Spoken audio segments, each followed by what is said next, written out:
Bom, gente, nós vamos agora falar sobre a unidade 3, com a temática Qualidade em Literatura Infantil e Gêneros Narrativos.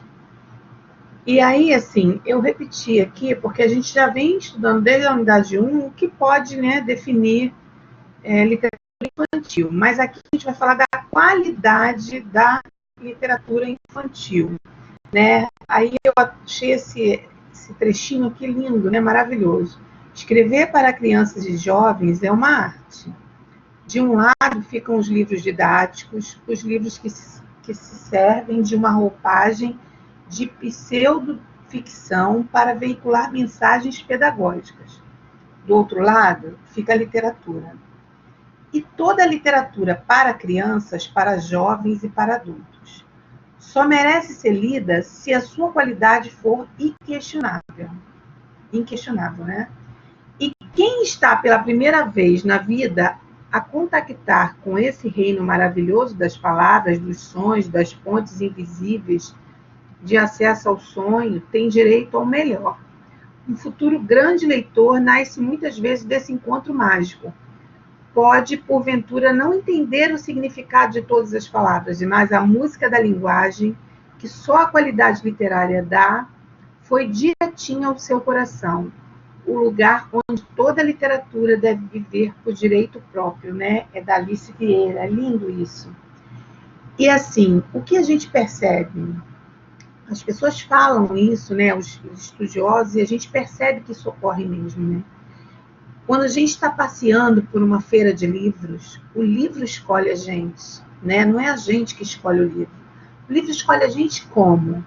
Com uma boa história, com uma ilustração muito bonita, com cores vibrantes, com um tema que é sonoro e que cativa, né? E que conquista não só os nossos olhos, mas também o nosso coração. Então, é de extrema importância que quando a gente vai escrever para a criança, né?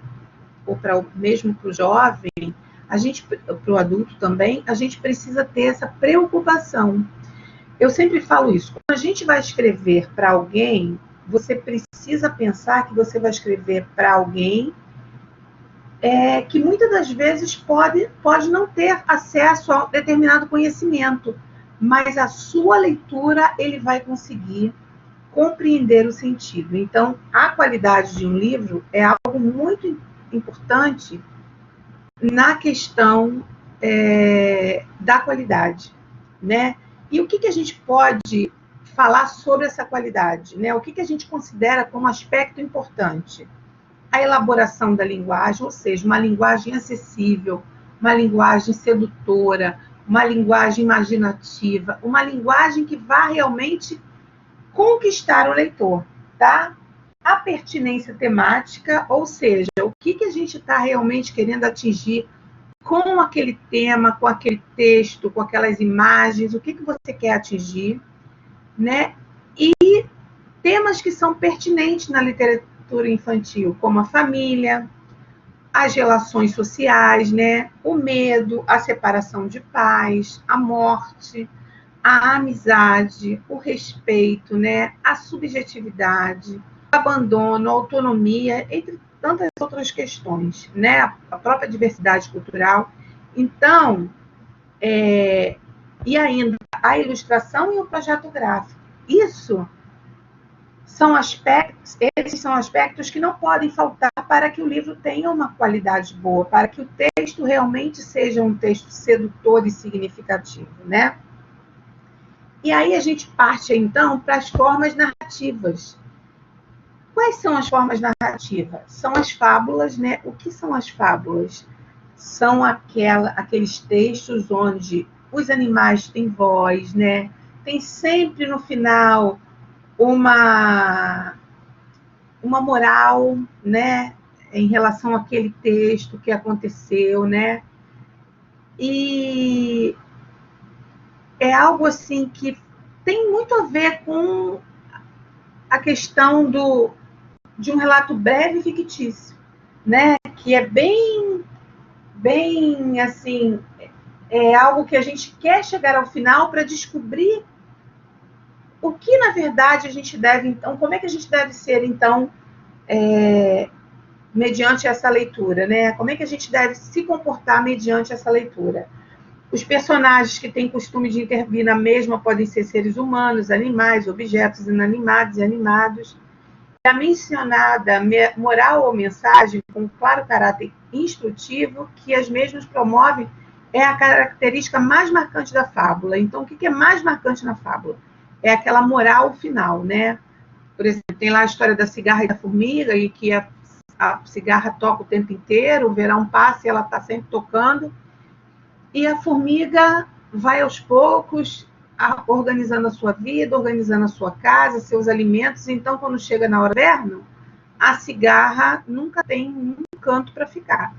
Já a formiga está com a sua vida toda estruturada. Então, isso é mostrando o quanto a gente precisa ser organizado em relação à nossa vida e não deixar nada para depois, né? E ter sempre uma preocupação em se arrumar diante dos fatos que estamos vivendo ou que vamos viver, enfim, é muito interessante, né? Também tem a questão aí, né, de que a cigarra canta e no final ela acaba morrendo, né, de tanto que ela cantou.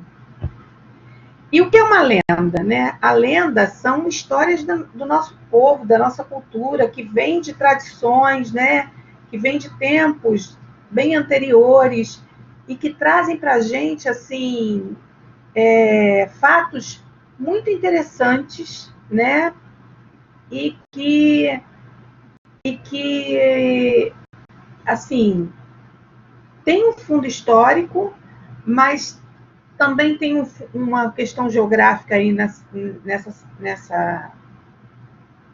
contexto, né?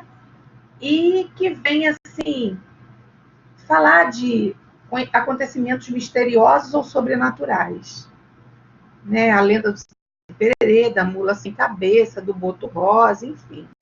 É muito interessante como a cultura é bem presente dentro dessa questão da lenda, né? E os contos de fada, que são, assim, os contos que as crianças mais gostam, que falam das princesas, né? Que falam, que muitas das vezes são desenvolvidos, né? Onde tem sempre um herói e uma heroína que enfrentam grandes obstáculos para vencer a luta do bem contra o mal. Então, os contos de fada, eles são bem... eles retratam muito bem aquela questão do momento, né, dos europeus, naquela questão bem antiga, onde a tradição europeia era algo muito, muito forte, né? Então, os contos de fadas, eles são uma reprodução desse momento e são os contos que as crianças gostam muito, né? E os contos de acumulação e repetição, por exemplo, a Casa Sonolenta, um vai dormindo em cima do outro, não sei se vocês já tiveram o prazer de conhecer essa história, né? É uma história em que uma senhora dorme numa cama, onde tem uma menina que dorme em cima da senhora, onde tem um gato, onde tem um cachorro, e por aí vai. É uma história de acumulação, né? De personagens que vão entrando e vão formando esse acúmulo de informações. É muito interessante, é uma história muito legal. E também o Grande Rabanete, que é da Tatiana Belinsky, né? A Tatiana Belinsky é uma... não é Belinsky, é Belinsky, tá? A Tatiana Belinsky, ela é uma grande escritora, né? E que ela também fala disso, um pouco desses contos de acumulação e repetição, em que você vai contando e vai acumulando, vai repetindo os personagens da história, tá? E aqui temos as referências bibliográficas, ok?